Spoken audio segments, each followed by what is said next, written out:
If you really think about it, The Legend of Zelda hitting 40 years old feels kind of absurd. This series is older than Final Fantasy, older than Metal Gear, and older than most of the people who argue about Zelda timelines on Reddit. It's one of those franchises that has quietly shaped the DNA of everything else, from open world design to narrative experimentation. And now, with its 40th anniversary about to land in 2026, Nintendo's got one of the biggest celebration opportunities in gaming history sitting right in front of them. And if there's one thing Nintendo knows how to do, it's nostalgia.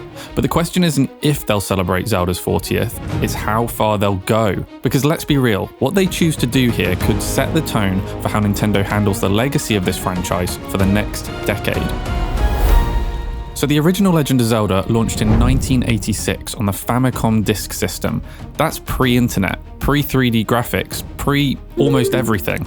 But the crazy part is, if you play the game now, the DNA of modern Zelda is absolutely in there. The freedom, the curiosity, the quiet sense that nobody's holding your hand. It's not just history, it's a design philosophy that's still influencing the most modern entry, Tears of the Kingdom, nearly 4 decades later. And I mean, that kind of longevity is rare. Mario, for example, is eternal because he's flexible. You know, he can be a kart racer or a doctor or a 2D side-scroller, but Zelda has always been a little different. It's experimental and reflective. Ocarina of Time literally defined 3D adventure design, and then Breath of the Wild broke it apart again and rebuilt it. So a 40th anniversary isn't just a PR moment, it's a chance to tell the story of how video games as a whole evolved alongside Zelda itself. Alright, let's talk about what's actually expected, because there's been a lot of speculation floating around. Industry insiders have suggested that a Zelda blowout could be planned sometime in early 2026. Nothing's officially confirmed yet, but the chatter says Nintendo may be lining up multiple projects rather than one big drop. The most consistent rumour? A Zelda collection, likely bundling together the HD ports of the Wind Waker and Twilight Princess. These ports were reportedly ready back around the release time of Skyward Sword HD, but held for timing reasons. Well, if you ask me, a 40-year anniversary sure feels like the perfect excuse to finally release them, especially with the Switch 2 now in players' hands. Now, there's also persistent talk on the possibility of seeing some next-gen upgrades around this window. Nintendo could easily bridge generations here, a bit like how Twilight Princess did for GameCube and Wii, or Breath of the Wild did for Wii U and Switch. Imagine a 4K enhanced Tears of the Kingdom bundle or graphical polish upgrade timed for the anniversary. But the real wildcard might be something more unexpected, maybe a new classic style Zelda or even a remake. Remember how Link's Awakening on Switch reimagined a 1993 Game Boy game in diorama-style 3D? That project sold incredibly well, and fans have been speculating for months about a similar treatment for the Oracle games, Oracle of Ages and Oracle of Seasons. Grezzo, the team behind Link's Awakening HD, hasn't had a big project announced since Echoes of Wisdom, which adds more fuel to that particular fire. So a cute, nostalgic remake paired with the more massive open-world epics would let Nintendo hit both sides of that fandom. Those craving classic dungeon-centric Zelda games, and those still exploring every single floating rock in Tears of the Kingdom. Now, even outside of new games, Nintendo absolutely loves a good anniversary merch push. Think collector's editions, art books. Look at how they handled Mario's 35th anniversary. We can expect something similar here, and who knows, maybe even bigger, with Switch 2 Joy-Con variants or themed controllers. Zooming out from that slightly, it's also very possible that we're looking at a concert tour revival of Symphony of the Goddesses. That's the orchestral Zelda show that has been lying dormant since around 2018. There's been speculation from performance groups and even small leaks on scheduling sites that it could make a comeback, potentially rebranded as a 40th anniversary world tour. But beyond all the speculation and possible re-releases, what makes this anniversary interesting is what it represents thematically.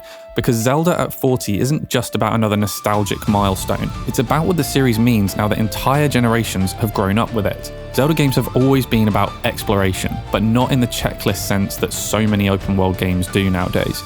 It's about emotional curiosity, the quiet reward for noticing a little detail or trying something weird just to see what happens. That core idea is what makes Breath of the Wild and Tears of the Kingdom still feel handmade in a world full of formula-driven open worlds. So, when Nintendo celebrates this legacy, they're celebrating a type of game design that's becoming increasingly rare.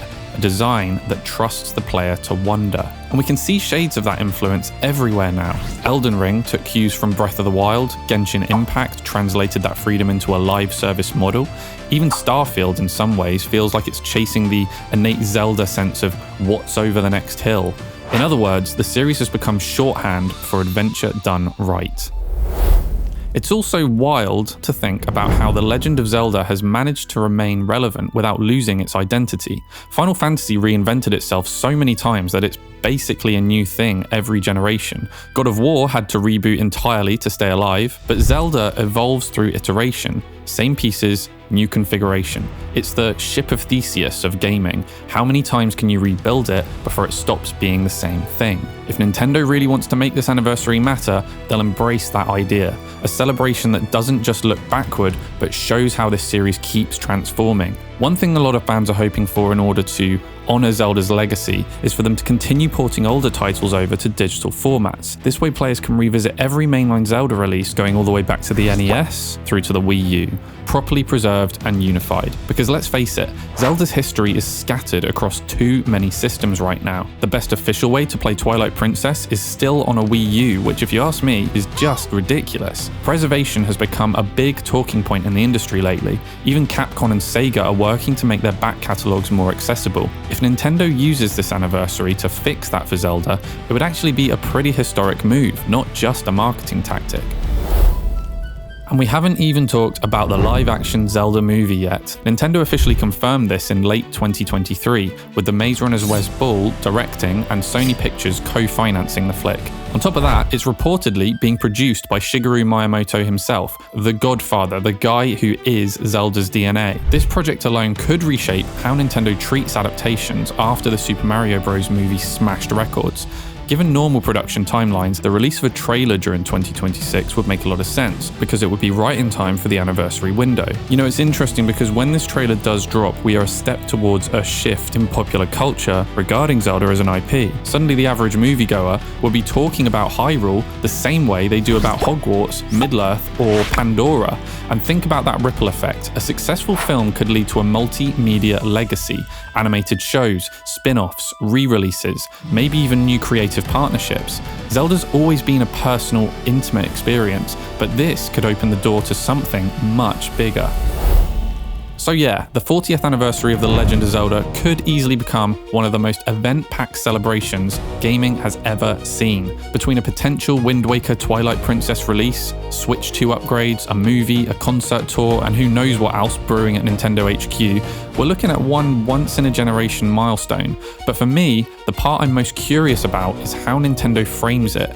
Will it be a nostalgic event, or will it be a statement about the future? Because Zelda's legacy isn't built on repeating the past, it's built on reinventing it. If this anniversary can capture that spirit, curiosity over comfort, mystery over spectacle, then yeah, Zelda at 40 could remind everyone exactly why this series still defines what adventure feels like. And with that being said, that about does it for this one today, guys. Don't forget to like, subscribe, smash that notification bell, and whatever you do, make sure you take a sword, because it's dangerous to go alone.